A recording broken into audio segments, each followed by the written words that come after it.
நேயர்களுக்கு அன்பு வணக்கம். ஒரு ஆகச்சிறந்த பொழுது. இப்போ ஜோதிடம் அப்படின்னு பேசும்பொழுது எல்லாருக்குமே பலவிதமான சந்தேகங்கள் வரும். இந்த பெயர்ச்சிக்காக இந்த பரிகாரம், இந்த காலகட்டத்தில் இந்த மாதிரியான கிரக நிலையில் இவருக்கு இந்த மாதிரியான பலன்கள் கிடைக்கும் அப்படின்னு சொல்லிட்டு ஜோதிடர்கள் சொல்லிகிட்டே இருப்பாங்க. இன்றைக்கி இணையம் வழியாக இந்த சோசியல் மீடியாக்களில் அதிகமாக ஜோதிடம் சார்ந்த செயல்களும் செய்திகளையும் பார்க்கக்கூடிய பார்வையாளர்களுடைய எண்ணிக்கை அதிகமாகிட்டே இருக்குது. அந்த அடிப்படையில் தான் இந்த நிகழ்ச்சியை நாங்கள் வடிவமைக்கிறோம்.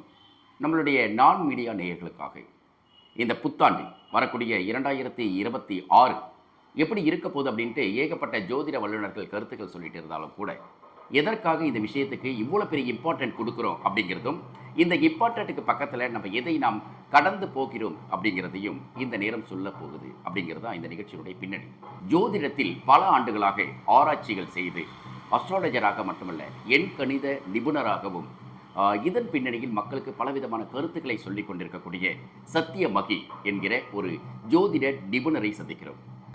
ஆண்கள் ஜோதிடம் சொல்லக்கூடிய இடத்தில் இருந்து ஒரு பெண் ஜோதிடம் சொல்கிற பொழுது அதற்கு சக்தி அதிகம் சொல்லுவாங்க. இப்படிப்பட்ட ஒரு புராதனமான விஷயத்தையும் இந்த நிகழ்வின் வழியாக நம்ம சொல்லலாம்னு ஆசைப்படுறோம். வாங்க நிகழ்ச்சிக்கு போகலாம். ஜோதிட நிபுணர் சத்தியமகி அவர்களை தான் சந்திக்கிறோம். ஜோதிட நிபுணராக இந்த 2026 எப்படி பார்க்குறாங்கன்னு கேட்போமா? அம்மா வணக்கம். வணக்கம். 2026 எப்படி இருக்கும்? 2026 எல்லா ராசிக்குமே நல்லாயிருக்கு. ஏன்னா மாபெரும் ராஜகிரகங்களான இது குரு, சனி எல்லாரும் இந்த வருடத்தில் பயிற்சி ஆகுறாங்க. மார்ச் மாதம் சனி பயிற்சி ஆகுறாரு. அதுக்கப்புறம் மேலே குரு பயிற்சி ஆகுறாரு. அதனால் எல்லா ராசிக்குமே நல்லாயிருக்கு. கடந்த ஆண்டை விட வரக்கூடிய ஆண்டு, அதாவது 2025 எப்படி இருந்ததோ, ஆனால் 2026 தொடக்கத்திலிருந்து இறுதி வரைக்கும் மகிழ்ச்சியாக இருக்குது. அரசியல்லையும் நிறைய மாற்றங்கள் வர்ற மாதிரி இருக்குது. நிறைய தலைவர்கள்லாம் மாறுவாங்க. அதுக்கான எல்லா சாதகமான நிலைமை இருக்குது 2026. கண்டிப்பாக 2026க்கு ராசி அப்படின்னப்ப ஒவ்வொரு ஜோதிடரும் ஒவ்வொரு விதமான ராசிகளை சொல்கிறாங்க, பலன்களை சொல்கிறாங்க. மொத்தமே 12 ராசி தான். ஆனால் 12 ராசிக்கும் 12 விதமான பலன்களை ஒவ்வொரு ஜோதிடர் தன்னுடைய பார்வையிலிருந்து சொல்கிறப்ப மக்கள்கிட்ட ஒரு குழப்பம் இருக்குது. நான் அதான் கேட்குறேன். அந்த குழப்பம் எதனாலேனா, குரு தன்னோட 1, 5, 9 பார்வையை ராசிக்கு செலுத்தும் போது அந்த ராசியை சேர்ந்தவங்களுக்கு நல்லாயிருக்கும், நன்மையை கொடுப்பாரு. அப்போ இப்போது இந்த வருடத்தில் 2026 மேலே அவர் மிதுன ராசியிலேருந்து கடக ராசிக்கு வர்றதுனால அவர் 5ஆம் பார்வையாக பார்க்குற விருச்சிக ராசி, 9ஆம் பார்வையாக பார்க்குற மீன ராசி, இதெல்லாம் ரொம்ப நல்லாயிருக்கு. அந்த ராசிக்காரவங்களுக்கெல்லாம் போன வருடத்தை விட இந்த வருடம் நல்லாயிருக்கு. மற்ற ராசிக்காரங்களும் கவலைப்பட வேண்டாம். அவங்களுக்கும் அவங்க ஜாதகப்படி அவங்களோட கிரக நிலைகளை பார்த்து அவங்க எடுத்துக்கலாம். இது பொது பலன் தான். பொது பலன் யாரும் கவலைப்பட வேண்டாம், தனியாக பார்க்கலாம் இல்லையா? இப்போ இந்த பொது பலன்லேயே நிறைய சந்தேகங்கள் இருக்குது. எனக்கு ஒரு ராசி பார்க்கணும். இப்போ எனக்கு துலா ராசி. நான் துலா ராசி என்ன பலன் இருக்குதுன்னு சொல்லிட்டு பார்க்கும்பொழுது ஒரு ஜோதிடர் ஒன்று சொல்கிறார். அதே போல் இன்னொரு ஜோதிடர் வேறு மாதிரி பலனை அதே துலா ராசிக்கு அந்த காலகட்டத்துக்கு சொல்கிறார். இந்த வெவ்வேறு விதமான வடிவங்களில் வெவ்வேறு பதில்கள் வருது இல்லையா? அப்போ என்ன மாதிரி ஆட்களுக்கு குழப்பம் வருது, எது சரியாக இருக்கும் அப்படின்ட்டு. ஏன் இப்படி ஒரு பிரிவுபட்ட அல்லது பலவிதமான பலன்களை பல்வேறு விதமான வடிவங்களில் ஜோதிடர்கள் சொல்கிறாங்க? இப்போது நம்மளுக்கு பிறக்கும்போது நம்மளோட உயிர் லக்னம் சொல்லி நம்மளோட பிறந்த நேரப்படி நமக்கு கணிதம் எழுதி வைக்கிறாங்க. அதை தான் நம்ம லக்னம்னு எடுத்துக்கிறோம். லக்ன பாவப்படி பார்க்குறதுங்கிறது நம்மளோட சொந்த ஜாதகத்தில் நமக்கு எப்போ திருமணம், நம்மளோட வியாபாரம் எப்படி இருக்கும், நம்மளோட குழந்தை பேர், நம்மளோட வாழ்க்கை நடைமுறை பார்த்துக்கிறதுக்கு நம்ம அதை பார்க்கணும். கோச்சார ரீதியாக பார்க்கும்போது சந்திரன்றது நம்மளோட ராசியை வச்சு தான் நம்ம பார்க்கணும். இந்த கிரகங்களோட பயிற்சி, சனி, குரு, ராகு கேது பயிற்சி, இதெல்லாம் நம்ம சந்திரன் அடிப்படையாக வச்சு தான் எடுப்போம். அப்படிங்கும்போது நம்ம இந்த கோச்சாரத்தில் பார்க்கும்போது இந்த கிரக பயிற்சியை வச்சு தான் நம்ம பலன் எடுக்க முடியும். இப்போ நீங்கள் துலா ராசினா பொதுவாக சொல்லும்போது பொது பலனாக தான் அது இருக்கும். ஆனால் உங்களோட ஸ்டாருக்கு எடுக்கும்போது தான் அது பார்க்கணும். உங்கள் ஸ்டாரை மட்டும் வச்சு பார்க்கும்போது அந்த பலன் நமக்கு கரெக்டாக கிடைக்கும். அப்படி நீங்கள் பார்த்தாலுமே இப்போ சொன்ன மாதிரி குரு உங்கள் ராசியை பார்த்தா உங்களுக்கு அந்த பலன் மாறும். அதே மாதிரி ராகு கேதுக்கள் 3, 6, 11 இடப்பெயர்ச்சியாகி வந்தாங்கன்னா உங்களுக்கு நீங்கள் எந்த துறையில் இருப்பீங்களோ அந்த துறையில் உங்களுக்கு ஒரு வளர்ச்சியை கொடுப்பாங்க. ஏன்னா ராகு கேதுக்கள் ரெட்ராக்ரைடும்பாங்க, பின்னோக்கி நகரும் கிரகம். அது நிலவு கிரகம். அதுக்குன்னு சொந்த வீடு கிடையாது. அது எந்த வீட்டில் இருக்கோ அந்த வீட்டோட பலனை செய்யும் சொல்லுவாங்க. நம்மளுடைய வாழ்க்கையில் நடக்கிற நிறைய மாறுதல்களுக்கு இந்த ராகு கேதுக்கள் தான் காரணமாக இருக்கு. இப்போ நீங்கள் சொல்லுங்கம்மா, இப்போ இந்த ராசி பலன்களில் இப்போ நீங்கள் ஆராய்ச்சி பண்ணிகிட்டு இருக்கீங்க இல்லையா? இது வரைக்கும் அஸ்ட்ராலஜியில் உங்களுக்குன்னு ஒரு எல்லாரை விட நீங்கள் கொஞ்சம் வேறு தளத்தில் யோசிக்கிறீங்க, வேறு தளத்தில் இயங்குறீங்க. இந்த 2026இல் நீங்கள் கணித்த வரைக்கும் பொதுவாக சொல்கிறத தாண்டி ஒவ்வொரு ராசிக்குமே இந்த ராசி இப்படி இருப்பார்கள், இந்த ராசிக்காரர்கள் இப்படி இருப்பார்கள்ன்ற மாதிரி ஒரு 12 ராசிக்கும் கொஞ்சம் கொஞ்சமாக ஒரு ப்ரீஃபாக சுருக்கமாக நீங்கள் சொன்னீங்கன்னா பார்க்கக்கூடிய நேயர்களுக்கு முழுமையாக பார்க்க ஆரம்பிப்பாங்க. ஜோதிட நிபுணர், ஆலோசகர், வாஸ்து நிபுணர், எண்ணியல் நிபுணர், இப்படி பல்வேறு வடிவங்கள் இருக்கக்கூடிய சத்தியமகி அவர்கள் என்ன சொல்கிறாங்கன்னு கேட்போம் இல்லையா? சொல்லுங்க. ஓகே. மேசராசிக்கு கடகத்துக்கு வராரு குரு. சனி வந்து அவங்க ராசிக்கே வராரு. கடினமான உழைப்புனால அவங்க முன்னேறலாம். உழைப்பு இருக்கிறவங்களுக்கு உயர்வு இருக்குது. எதிர்காலத்தை பற்றி அவங்க கவலைப்பட வேண்டாம், நல்லா இருக்குது. ரிஷபராசி அவங்களுக்கும் வந்து குரு வந்து 3க்கு தான் வராரு, முயற்சி ஸ்தானத்துக்கு வராரு. முயற்சி ஸ்தானத்துக்கு வர்றதுனால அவங்க தைரிய வீரிய பராக்கிரம ஸ்தானத்துக்கு வர்றதுனால அவங்களும் எஃபர்ட் எடுத்தாங்கன்னா நல்ல ஒரு மேன்மையான நிலையை அடையலாம். மிதுன ராசி அவங்களுக்கு தனஸ்தானத்துக்கு வராரு. அதனால் அவங்களோட தன வருவாய் நல்லா இருக்கும். அவங்களுக்கு மணி ஃப்ளோட்டிங் இருக்கும். அவங்களோட எல்லா இதுவுமே நல்லாயிருக்கும். ஏன்னா 2ல் குரு வர்றது வந்து நல்லது. ஏன்னா அது பணபரஸ்தானம் சொல்லுவாங்க 2-11. அதனால் அவங்களுக்கும் நல்லா இருக்குது. கடகராசி ஜென்மகுரு. ஜென்மகுரு ராமர் வனவாசம் அப்படின்னு சொல்லுவாங்க. ஆனால் அப்படிலாம் கிடையாது. ஏன்னா குரு வந்து அவங்களுக்கு வந்து 6ஆம் வீட்டு அதிபதி தான். அதனால் எதிரி ஸ்தானம் வலுக்குதுங்கிறதுக்காக அதை நம்ம தீமைன்னு சொல்ல முடியாது. அதுவும் நம்ம நன்மைன்னு தான் எடுக்கணும். ஏன்னா 6 9க்கு அதிபதி. பாக்கியாதிபதி இல்லை அவங்களோட ராசியிலேயே அமரும்போது பாக்கியங்களை கொடுப்பாரு. அதுக்கப்புறம் சிம்மம். சிம்மத்துக்கு 12ல் வந்து குரு மறைகிறாரு. அதனால் அயன சயன போகஸ்தானம்னால அவங்களோட போக்குவரத்து, அவங்களோட சொந்த தேவைக்காக அவங்க கொஞ்சம் விரயம் பண்ணுற மாதிரி வரும். மற்றபடி அவரோட பார்வை வந்து அவங்களோட 4ஆம் இடத்துல விழுகிறதுனால அவங்களோட சுகஸ்தானம் நல்லாயிருக்கும். அதுவும் பயப்பட தேவையில்லை. அதுக்கடுத்து கன்னி. கன்னிக்கு வந்து 11ஆம் இடம் லாபஸ்தானம். அந்த குரு சம்மந்தப்பட்ட தொழிலில் இருக்கிறவங்க, நகைக்கடை வச்சுருக்கவங்க, இந்த மாதிரி நிறைய பணம் புழங்குற தொழிலில் இருக்கிற எல்லாருக்குமே கன்னி ராசிக்காரவங்களுக்கு ரொம்ப நல்லாயிருக்கும். அவங்களும் வந்து நல்ல முறையில் அவங்களோட வியாபார அபிவிருத்தி, அவங்களோட குடும்ப சூழ்நிலை எல்லாமே அவங்கள வந்து குரு வந்து இந்த பயிற்சியில் உயர்த்தி கொடுப்பாரு. அதுக்கப்புறம் துளாராசி. துலாத்துக்கும் ஒன்றும் நல்ல பலன்கள் தான். ஏன்னா அவரோட பார்வை வந்து 6ஆம் இடத்துல பதியுது. குருவோட பார்வை 5ஆம் பார்வை 2ஆம் இடத்துக்கு பதியுது. அவருக்கும் வந்து தன குடும்ப வாக்குஸ்தானத்துக்கு அவரோட பார்வை விழுகிறதுனால துலாத்துக்கும் நல்லா இருக்குது. கடின முயற்சிக்கு பின் அவங்களுக்கு இப்போ நல்ல வெற்றி தேடி வரும். அவங்களும் வந்து வாழ்க்கையில் வந்து நிறைய உயர்வுகளை சந்திப்பாங்க. விருச்சிக ராசி அது செவ்வாயோட ராசி. குருவோட பார்வை நல்லா இருக்கிறதுனால குரு செவ்வாய் மங்களக்காரகன். குரு செவ்வாய் மங்களக்காரகன். குரு வந்து தனத்துக்கு அதிபதி. ரியல் எஸ்டேட் பண்ணுறவங்க அவங்களுக்கெல்லாம் வந்து நல்லாயிருக்கும். செவ்வாய் வந்து அதிபதியாக கொண்டதுனால விருச்சிக ராசிக்காரவங்க எப்போவுமே அவங்களுக்கு ரியல் எஸ்டேட் வந்து தொழில் வந்து கை கொடுக்கும். அப்புறம் காவல்துறை, இராணுவம், தீயணைப்புத்துறை, யூனிஃபார்ம் சர்வீசஸ் எல்லாருக்குமே நல்லாயிருக்கும். தனுசு அவங்களுக்கு நல்லா இருக்குது. எப்போவுமே அவர் வந்து தன்னோட வீட்டு அதிபதி அவர் குரு.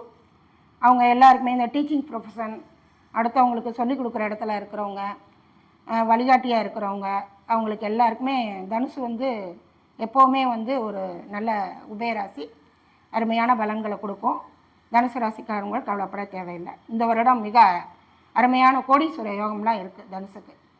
அதனால் முயற்சி எடுங்க, நல்ல வெற்றிகளை அடையலாம். அடுத்து மகரம். அவர் கடகத்திலேருந்து நேரடியாக 7ஆம் பார்வையாக பார்ப்பார். மகர ராசிக்காரவங்க திருமண வயதில் இருந்தால் அவங்களுக்கு வந்து குருவோட பார்வை இருக்கிறதுனால கூடிய விரைவில் திருமணம் நடக்கும். அவங்களுக்கு அதுக்கான முயற்சிகள் எடுத்தால் நல்ல இது இருக்கும். அப்புறம் தொழில் கூட்டாளிகள் எல்லாருமே அவங்களுக்கு நல்லா அமைவாங்க. சனி வந்து அவங்கள விட்டு விலகி போயிட்டார். 7.5 சனி முழுமையாக விலகுது, மேசத்துக்கு போகிறாரு. அதனால் அவங்க எதனால் வரைப்பட்ட கஷ்டத்துலேருந்து அவங்களுக்கு ஒரு விடுதலை கிடைக்கும். ரொம்ப அருமையாக இருக்குது மகரத்துக்கு. அதுக்கடுத்து கும்பம். கும்பராசிக்காரவங்களுக்கும் சனி இந்த வருடத்தில் விலகுறாரு. அவங்களுக்கும் இது நாள் வரையும் இருந்த துன்பத்திலேருந்து ஒரு விடுதலை கொடுக்குறாரு. சனி வந்து போகும்போது நல்லது செஞ்சுட்டு போவார் சொல்லுவாங்க. சனியை போல் கொடுப்பார் இல்லை அப்படிம்பாங்க. நம்மளை வந்து நிறைய நேரத்தில் அவர் கஷ்டத்தை கொடுக்குற மாதிரி தெரிஞ்சாலும் அவர் நமக்கு வாழ்க்கையில் நிறைய அனுபவங்களை கற்றுக் கொடுத்துட்டு போவார். அவங்களுக்கும் வந்து குருவோட பார்வை வந்து இதில் விழுகிறதுனால அவங்களோட 2ஆம் இடத்துல வந்து அவங்களுக்கும் நல்லா இருக்குது. சனியோட நகர்வும் அவங்களுக்கு ரொம்ப நல்லா இருக்குது. மீனராசி, அதுவும் குருவோட வீடு தான். அவங்களுக்கும் அவங்க ஜென்மத்திலேருந்து அவங்க விடுபடுறாங்க. ஜென்ம சனியாக இருந்தவர் அவர் 2ஆம் இடத்துக்கு தான் போகிறாரு. அவரும் கொஞ்சம் விடுதலை ரிலீஃப் கொடுக்குறாரு. குருவும் நல்லா சப்போர்ட் பண்ணுறாரு. ஏன்னா அவங்க ராசியவே பார்க்குறாரு. மீனராசிக்காரவங்க வயதில் பெரியவங்க, உடல் நலத்தில் தொந்தரவு இருந்தவங்க, சனி இவ்வளோ கஷ்டத்தை கொடுக்குறாருன்றவங்களுக்குலாம் நல்ல ஒரு ரிலீஃப் கிடைக்கும். அவங்களுக்கும் எதிர்காலம் சிறப்பாக இருக்கும். அந்த மீனராசியை சேர்ந்த எல்லாருக்குமே வரக்கூடிய 2026 ரொம்ப அருமையாக 12 ராசிக்காரர்களுக்குமே ஒட்டுமொத்தமான பலன் சொல்லும்பொழுது நீங்கள் சொல்கிறத பார்க்கும்போது 80க்கும் மேற்பட்ட சதவீதம், 90% எல்லாருக்குமே நல்லா தான் இருக்குது அப்படிங்கிறது புரியுது. ஸோ அதனால் 2026 நமக்கு இந்த ராசி நமக்கு என்ன பலன் இருக்கோ அப்படிங்கிறத விட உங்கள் ராசியில் எந்த ராசியாக இருந்தாலும் 2026 நமக்கான ஆண்டு. நம்ம ஜெயிக்க பிறந்திருக்கிறோம், நமக்கு எல்லாமே சாதகமாக இருக்குது அப்படிங்கிறது தான் இந்த இடத்தில் நாமளும் சொல்லிக்கிறோம். ரொம்ப மகிழ்ச்சியாக இருக்குது இந்த விஷயம் பேசுகிறதுல. இப்போ சொல்லுங்களேன், நம்ம இன்னும் கொஞ்சம் பேசலாம் டீட்டெயில்டாக. இப்போ இந்த ராசிக்காரர்களுக்கு எல்லாருக்குமே இப்போ ஒரு உற்சாகம் வந்துச்சு. இப்போ எனக்கே கடந்த வருஷம் எவ்வளோ கஷ்டம், எவ்வளோ விஷயங்களை நம்ம வந்து கடந்து வந்திருக்கோம் அப்படின்ட்டு. இப்போ இந்த இடத்தில் பரிகாரம் செய்யக்கூடிய ராசிதாரர்கள் இவர்கள்லாம் கொஞ்சமாக நீங்கள் இந்த மாதிரி விஷயங்கள் பண்ணிங்கன்னா நீங்கள் ரொம்ப ஆரோக்கியமாக இன்னும் சுபிட்சமாகிடலாம் அப்படின்னா யாரை சொல்லலாம்? இப்போ நம்ம ராசி வாரியாக எடுத்துக்கிட்டோம்னா மேஷ ராசிக்காரவங்க முருகனை வழிபடணும். ரிஷப ராசிக்காரவங்களுக்கு ராசியாதிபதி சுக்கிரன். சுக்கிரனோட ஸ்தலங்களில் போய் வழிபட்டால் நல்லாயிருக்கும். சுக்கிரனை வழிபட்டால் சுக்கிரனுக்கு சம்மந்தப்பட்ட அவங்களுக்கு இதான அந்த கலரில் அவங்களுக்கு ஆடை அணிஞ்சு அவங்களுக்கு அந்த இதை பண்ணிக்கிட்டால் நல்லாயிருக்கும். மிதுனத்துக்கு புதனுக்குள்ள அந்த கலரை யூஸ் பண்ணுறது, அவங்க அந்த ராசியாதிபதியோட தன்மையை வந்து அவங்க கூட்டிக்கிட்டாங்கன்னா அவங்களுக்கு எல்லாருக்கும் நல்லாயிருக்கும். கடகத்துக்கு சந்திரன், முத்து வச்சு வெள்ளையான பொருட்களில் அவங்க தொழில் பண்ணி அதில் அவங்க அபரிதமான லாபம் அடையலாம். அப்புறம் சிம்மம் சூரியனோட ராசி. சூரியன்கிறது போது அதிகாரத்துவம், அந்த ஒரு பெரிய லெவலில் அரசியலில் பெரிய ஆளாக வர்றது எல்லாமே, அது அரசாங்கம் சம்மந்தப்பட்ட அனைத்துமே சிம்மம். ஆமா, சூரியனோட வீடு. அரசியல் தலைவராக இருக்கிறார், அரசியல் பின்னணியில வேலை செய்யறாங்க. சூரியன் வந்து உச்சத்துல நல்லா இருக்கணும், உச்சமா இருக்கணும், ஆட்சியா இருக்கணும். சூரியன் தான் பலம். ஓகே, சூரியன் வந்து உச்சமாக இருந்தால் சுபிட்சமாக இருக்கும். நான் என்ன சொல்றேன்னு உங்களுக்கு புரிஞ்சிருக்கும்னு நினைக்கிறேன். சொல்லுங்க. அதுக்கப்புறம் கன்னி, அதுவும் புதனோட வீடு தான். அங்கேயும் வந்து புதனுக்கு சம்மந்தமான டாக்குமெண்ட்ஸு, அந்த ஃபைலு மூவ் பண்ணுறது, கம்யூனிகேஷன், பேசி தரகு, கமிஷன், ஏஜென்சி, இதெல்லாம் எல்லாம் ரொம்ப நல்லாயிருக்கும்.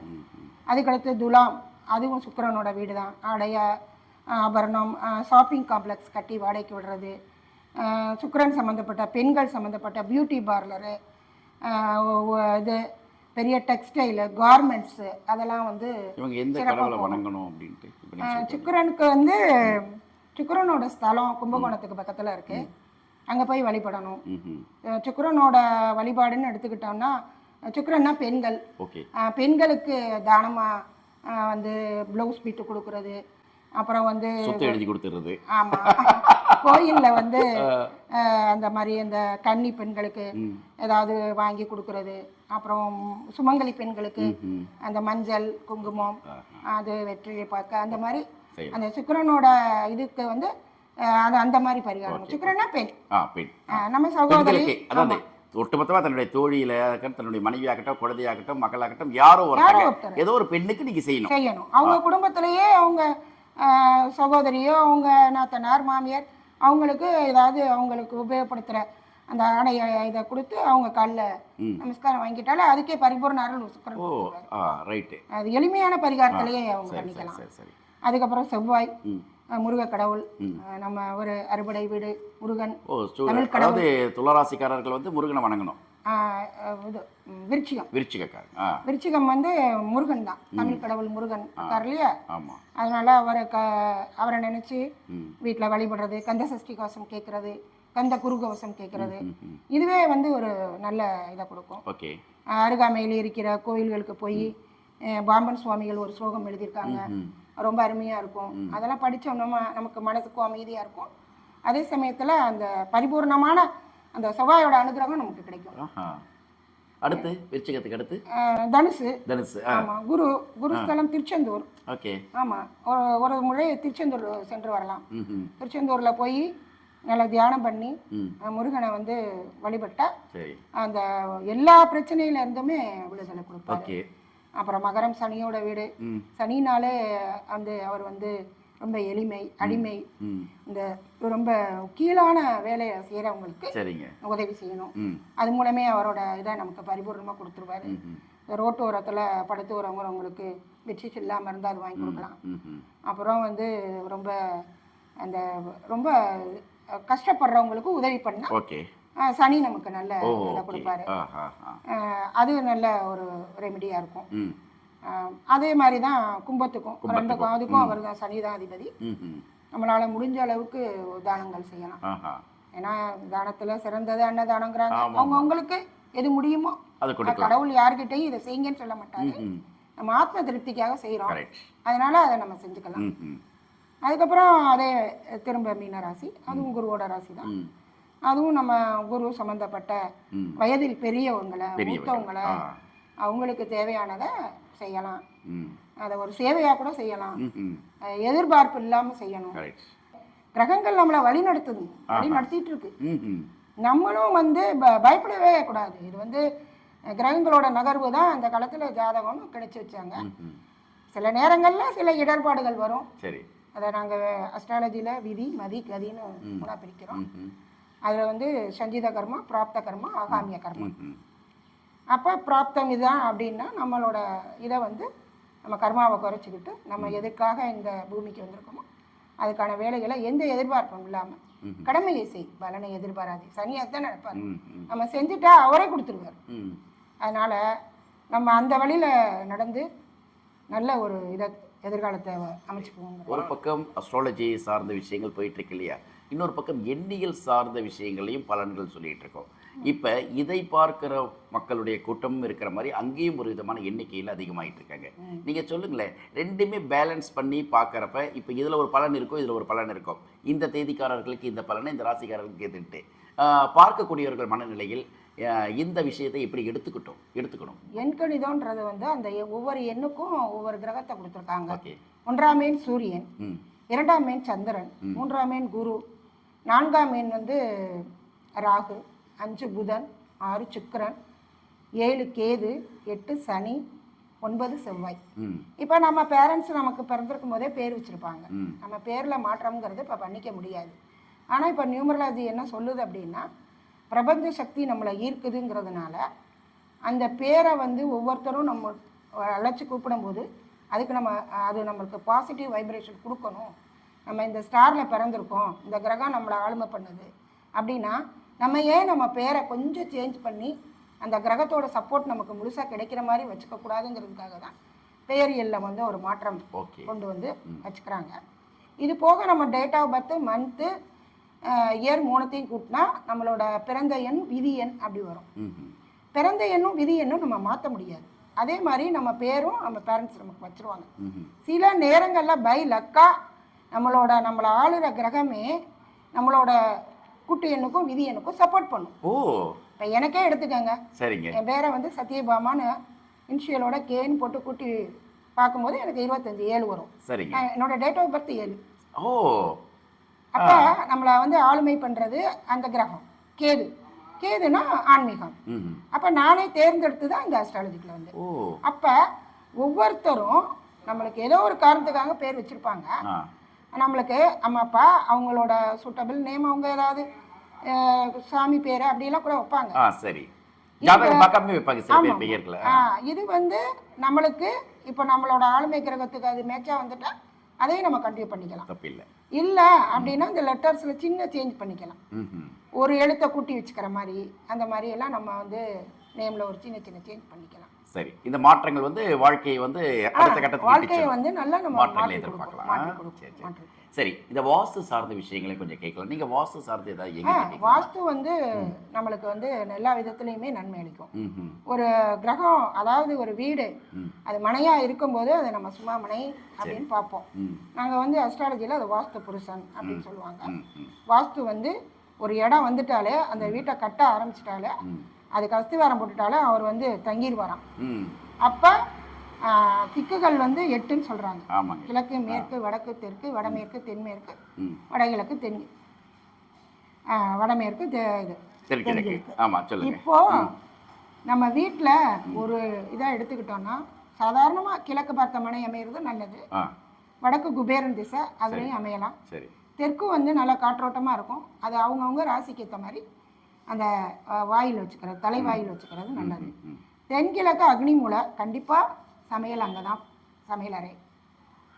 வடகிழக்கு வந்து ஈசானியம் சொல்லுவாங்க. அங்கே தான் வந்து போரு, கிணறு அதெல்லாம் வைப்பாங்க அந்த காலத்தில். இப்போ தான் நம்ம எல்லாமே அடியில் கொடுத்துட்றோம். இருந்தாலும் அந்த வடகிழக்கு மூலைங்கிறது நம்மளோட இருப்பு, நம்மளோட எல்லா இதுவும் அந்த இடத்துல வச்சுக்கிறது நல்லாயிருக்கும். வீட்டில் வயது முதிர்ந்தவங்க அந்த அறையில் படுத்து உறங்கணும். வடகிழக்கு அதுக்கு அது பெஸ்ட்டாக இருக்கும். இது போக தென்மேற்குங்கிறது வந்து தம்பதிகள் அங்கே தான் படுக்கணும். தென்மேற்கு அது வந்து கன்னி மூலைன்னு சொல்லுவாங்க. கோயிலெலாம் வந்து கணபதி மூலைன்னு சொல்லி வச்சுருப்பாங்க. தென்மேற்கு வந்து ஒரு வீட்டுக்கு வந்து நல்லாயிருக்கணும்.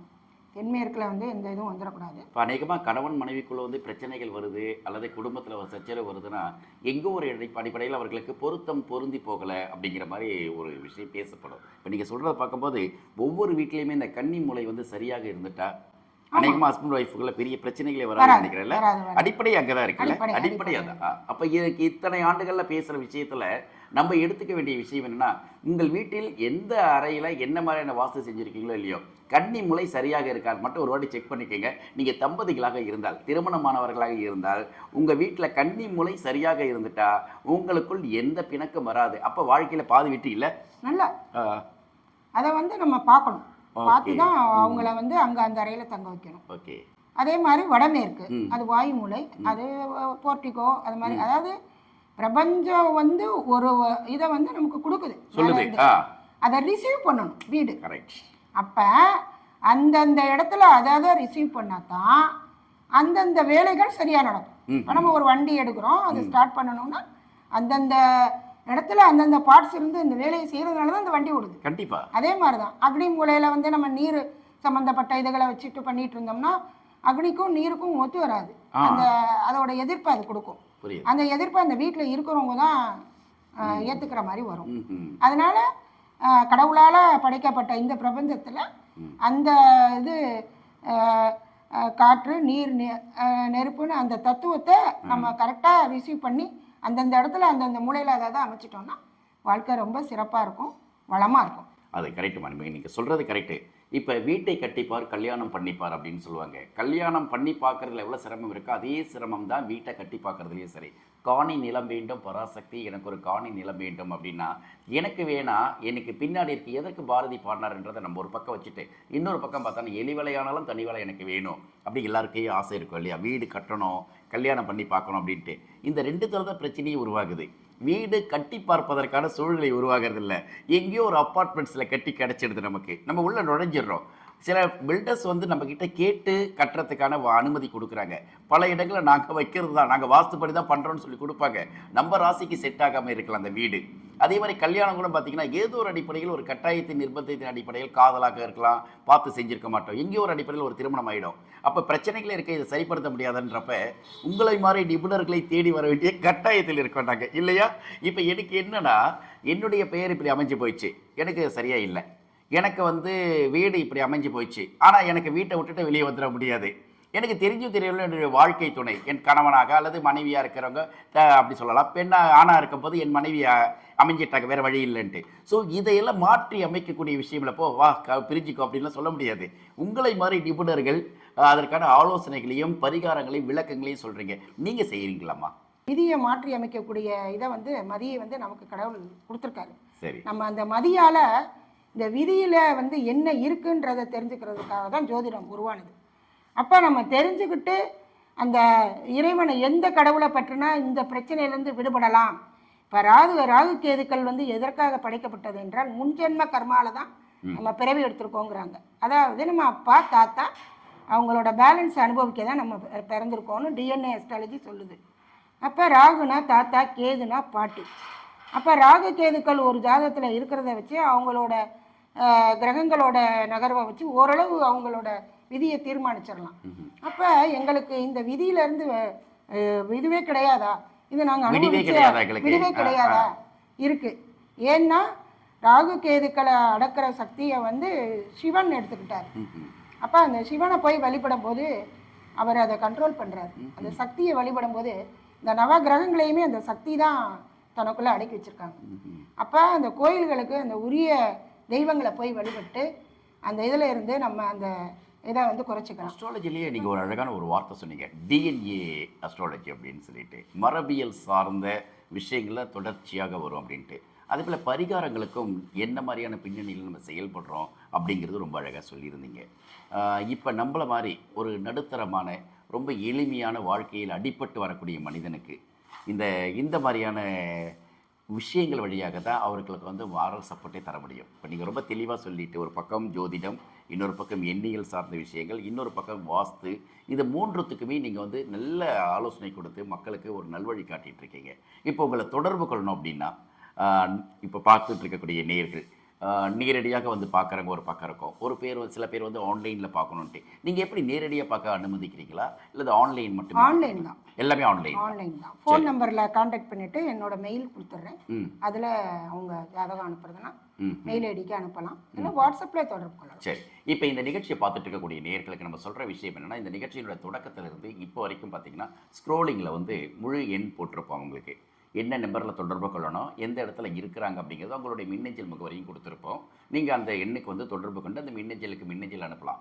இப்போ எதற்கெல்லாம் அவங்க வந்து ஆலோசனை தராங்க, எதெல்லாம் அவங்க செய்கிறாங்க அப்படிங்கிறத பற்றி கேட்கலாம். மேடம், நீங்கள் சொல்லுங்கள், இப்போ எதற்கெல்லாம் நான் வந்து உங்களை அணுகலாம்? அதாவது ஜாதக ரீதியாக எடுக்கிறப்ப பிறந்த குழந்தைக்கு ராசி பலன், ஜாதகம் கணிப்பதற்காக இருக்கலாம். நீங்கள் சொல்லுங்களேன், நான் கேட்குறத விட என்னென்னலாம் செய்யலாம்? அதாவது பிறந்த குழந்தைக்கு ஜாதகம் கணிப்பதற்கு சரி, திருக்கணிதம் சாஃப்ட்வேர் போட்டு நாங்கள் கணிச்சிருக்கோம். பிறந்த தேதி, நேரம், இடம், அது 3 கொடுத்தா போதும். சரி, அதுக்கப்புறம் திருமண பொருத்தம், எண் கணிதம், வாஸ்து, அப்புறம் வந்து இந்த நவரத்ன கல் வச்சு அவங்க அந்த ஜெமாலஜின்னு ஜெமாலஜி அனைத்துக்குமே நாங்கள் வந்து பண்றீங்க. ஜாதக ரீதியா சொல்லி எந்த ராசிக்காரர்கள் என்ன மாதிரி கல் வைத்த மோதிரங்களோ அல்லது போடணும்னு சொல்லிட்டு, அது போக வாழ்வியல் பரிகாரம். சோ அதுக்கு நீங்க வந்து உதவுறீங்க. அதே போல எண்ணியலுக்கும் அதே தான் இல்லையா?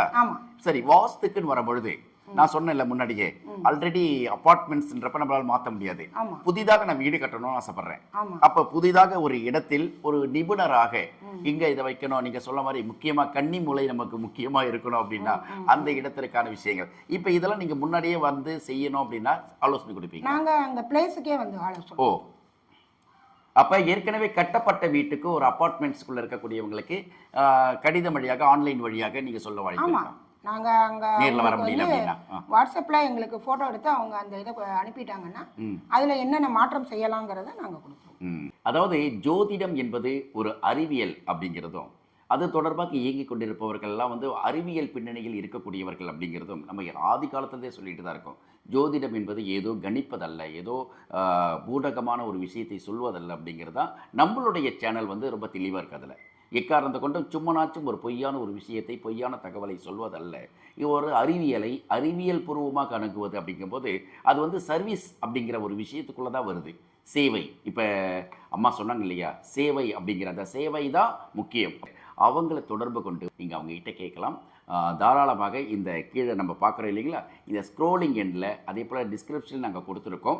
அந்த தொலைபேசி எண்ணுக்கு ஒரு வாட்ஸ்அப் பண்ணுங்கள், தொலைபேசி பண்ணலாம். அவங்க அவைலபிலிட்டி நேரத்தை கேட்டுட்டு உங்களுடைய சந்தேகங்களை கேட்டு விளக்கம் பெற்று வாழ்க்கையில் இருக்கக்கூடிய கஷ்டத்திலிருந்து மீண்டு வரணும் அப்படின்னு தான் நாங்கள் ரொம்ப ஆசைப்படுறோம். அதற்கு இந்த நிகழ்ச்சி உபயோகமாக இருக்கும் அப்படிங்கிற நம்பிக்கை எங்களுக்கு. அம்மா ரொம்ப நன்றி. ரொம்ப ரொம்ப தெளிவாக இவ்வளவு நேரத்திற்கும் பொறுமையாக 2026 எப்படி இருக்கும், ராசியினுடைய பின்னணியில் மக்கள் எப்படி இருப்பாங்கன்றத மகிழ்ச்சியாக சொன்னீங்க. அதில் பெரிய சந்தோஷம் எனக்கு என்னன்னா, எல்லா ராசிக்காரர்களும் 2026 சந்தோஷமாக இருப்பாங்கன்னு நீங்கள் பாருங்கள். அங்கே தான் ஏன்னா 12 ராசிக்காரர்களும் ஓடு கத்தலாம். என்னன்னா அவ்வளோ சந்தோஷம். ஏன்னா இத்தனை ஆண்டுகள் இருந்த நம்மளுடைய சிக்கல்கள் எல்லாம் காணாமல் போச்சு போ அப்படிங்கிற அளவுக்கு இந்த மகிழ்ச்சி இனி வரக்கூடிய நாட்களை தொடரணும். நான் மீடியா உங்களை விடாது. தொடர்ச்சியாக உங்களுடைய எல்லா செயல்பாடுகளுக்கும் ஒரு பெரிய ரத்ன கம்பளத்தை விரிக்க தயாராக இருக்கு. நன்றி, வணக்கம். நேயர்களுக்கு ஏதாவது கடைசியாக சொல்லி முடிக்கலாமே? 2026 அனைத்து ராசினருக்கும் நன்மையை வழங்கி சுபிட்சமாய் செல்வதற்கு என்னுடைய மேட்ரியின் சார்பாகவும் என்னுடைய சார்பாகவும் நான் ஒரு நன்றியை தெரிவித்துக் கொள்கிறேன். வாழ்க வளர்க. சரி நேயர்களே, சத்தியமகி என்கிற இந்த அம்மாவுடைய இந்த சொல் வாக்கு பழிக்கட்டும் அப்படிங்கிறத நம்ம இந்த நேரத்தில் சொல்லலாம். மீண்டும் அடுத்த நிகழ்ச்சியில் சந்திக்கிறேன். நிகழ்ச்சி குறித்த கருத்துக்கள், விமர்சனங்கள், ஆலோசனைகள் எதுவாக இருந்தாலும் வழக்கம் போல கமெண்ட் செக்ஷனில் போஸ்ட் பண்ணுங்க. என்னுடைய தொலைபேசி எண் நிச்சயமா முழுக்க அம்மா நீங்களும் ஒரு வார்த்தையில் சொல்லிடுங்க. ஏன்னா அவங்க சொல்லும் போதே அந்த வார்த்தைக்கும் ஒரு பலன் இருக்கு, அதுல ஒரு மிகப்பெரிய பலமும் இருக்கு. சொல்லுங்கம்மா, உங்க தொலைபேசி எண் சொல்லுங்க. என்னுடைய தொலைபேசி எண், என்னுடைய பேர் K Sathyabama, Sri Janani matrimonial, astrology ஜோதிட மையமும் வச்சுருக்கேன். நான் என்னுடைய தொலைபேசி எண் 9342547032. சரி, இப்போ அவங்க சொன்னாங்க இல்லையா, இதை தான் நீங்கள் டிஸ்கிரிப்ஷனில் பார்த்துருக்கீங்க. ஜனனி ஜோதிட மையம் போட்டு அம்மாவுடைய பேர் வந்து சத்தியமகின்ட்டு அழைத்தாலும் கூட அவங்களுடைய முழு பேர் வந்து கே சத்யபாமா அப்படிங்கிற பேரில் தான் அவங்க வந்து செயல்பட்டு இருக்காங்க. அவங்களுடைய தொலைபேசி எண், வாட்ஸ்அப்போட மின்னஞ்சல் முகவரியும் இந்த டிஸ்கிரிப்ஷனில் இருக்குது. இந்த கார்டு நீங்கள் பார்த்துருப்பீங்க. இப்போ அந்த கார்டுலேயே நாங்கள் முழுக்க போட்டிருக்கோம். தொடர்பு கொள்ளுங்கள். வாழ்க்கையில் பெரிய அளவுக்கு சோகங்களை விட்டு சந்தோஷத்தினுடைய ஊஞ்சலில் நீங்கள் ஆட எங்களுடைய வாழ்த்துக்கள். மீண்டும் அடுத்த நிகழ்ச்சியில் சந்திப்போம். நன்றி, வணக்கங்கள் சொல்லி விடைபெறும் நான் என்றும் உங்கள் நேசத்திற்குரிய Naga. See you. Bye bye.